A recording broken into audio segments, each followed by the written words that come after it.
Doctor DS Gupta. Doctor साहब, अभी 20 फरवरी आगरा में होने वाले यूपी आर्ट कॉन कार्यशाला में आपको आमंत्रित किया गया है, तो इस विषय में सर कुछ बताएं जाने।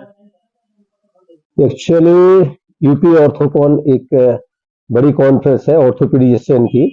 इसमें मुझे फैकल्टी के रूप में इनवाइट किया गया है और मेरा टॉपिक है डॉट्स एंड क्लॉट्स।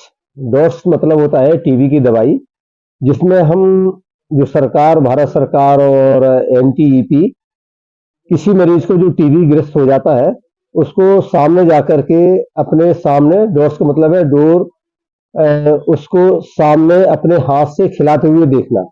इससे ये फायदा होता है कि वास्तव में मरीज ने दवाई ली है या नहीं ली है। तो डोज बहुत बड़ी प्रभावी रही है। प्रधानमंत्री का मिशन है कि हमें टीबी किसी तरह से अपने देश से खत्म करना है। वैसे तो 2025 था, लेकिन उससे एक्शन हो गया है। तो इस बारे में जो स्पाइन की टीबी होती है, जिसको हम पोर्स स्पाइन कहते हैं, 1779 में सर पोर्स, जो एक ब्रिटिश सर्जन थे, उन्होंने इसका नाम दिया था। इसके बारे में उन्होंने रिसर्च की थी। उससे पहले भी टीबी स्पाइन की होती थी, लेकिन उन्होंने इसको अच्छे ढंग से प्रिस्क्राइब किया, जिससे इसका नाम पोर्स पूरी दुनिया में जाने लगा। इसमें ये होता है कि अगर किसी मरीज को टीबी हो जाती है, टीबी तो इंडिया में सबसे ज्यादा कॉमन है। पूरे विश्व में 1/5 जो केसेस होते हैं हमारे इंडिया में होते हैं। इसमें जो स्पाइन की टीबी होती है वो डायरेक्ट नहीं फैलती है, बल्कि हेमेटोजीनस स्प्रेड, मतलब ब्लड में सेकेंडरी टीबी है। अगर किसी को टीबी हुई, बाद में वो ब्लड के द्वारा उसके स्पाइन में पहुंच जाती है, तो स्पाइन में घूमर तरह का, जिसको हम इस पोर्स डिजीज कहते हैं, पोर्स स्पाइन कहते हैं, इसमें रीढ़ की हड्डी में टीबी हो जाती है, जिससे कि डिफॉर्मिटी पैदा हो जाती है। इसके बारे में डोज हम किस तरह से दें और हमारे डॉक्टर्स ऑर्थोपेडिस्ट इस बारे में कैसे ठीक करें। अगर समय रहते हम मरीज को टीबी की दवाई से उसकी टीबी ठीक कर सकते हैं, तो उसको डिफॉर्मिटी नहीं होगी। इसके बारे में एक उन्होंने फैकल्टी के रूप में मुझे इनवाइट किया है, जिसके बारे में हम वहाँ पे एक 22 तारीख को 20 से 22 फरवरी के बीच में रखा गया है।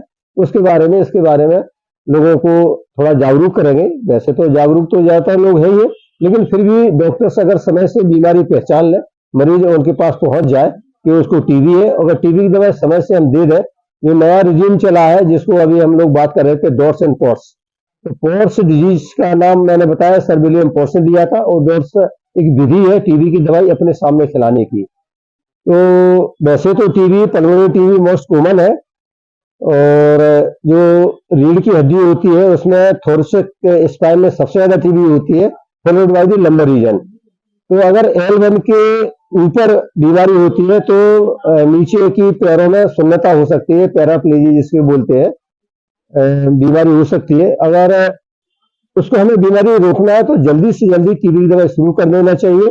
नए रूप में नए नए रिजीमेर आ गए, अगर उनको ठीक से देंगे तो रेजिस्टेंट टीबी भी ठीक हो जाती है। तो विकलांगता से हम उनको बचा सकते हैं। ये इसके बारे में हमें लोगों को बताना था आप लोगों के माध्यम से। और भी जरूरी है कि लोगों को जागरूक है, और स्पाइन की टीबी है तो समय से इलाज लें, जिससे उनको जल्दी से ठीक किया जा सके। सर, इस विधि से लगभग मरीज कितने समय में राहत में दूर? वैसे तो अगर रेजिस्टेंट नहीं है तो 6 महीने में ठीक हो जाता है, लेकिन अगर रेजिस्टेंट है तो बहुत सी साइंटिफिक स्टडी हुई है, तो उसमें 12 महीने से लेकर के 18 महीने तक मरीज को रेजिस्टेंट टीबी भी ठीक हो सकती है। उसमें नई रिजीम है जिसको हम BPL के नाम से जाना जाता है, और उसको स्ट्रिक्ट सुपरविजन में दी जाती है, और मरीज को जरूर 12 महीने से 18 महीने तक दवाई देनी पड़ती है। उसके साइड इफेक्ट्स भी होते हैं, उसको जानना बहुत जरूरी है। और समय रहते साइड इफेक्ट्स ठीक करने पर अगर मरीज ठीक से दवाई ले लेता है तो पूरी तरह से ठीक हो जाता है। उनको गुब्बा, जो रीढ़ की हड्डी में हो जाता है, ट्यूमर टाइप जो रीढ़ की हड्डी झुक जाती है, उसको बचा जा सकता है, विकलांगता से बचा जा सकता है, और भी लोगों को, घर के लोगों को टीबी से हम छुटकारा दिला सकते हैं।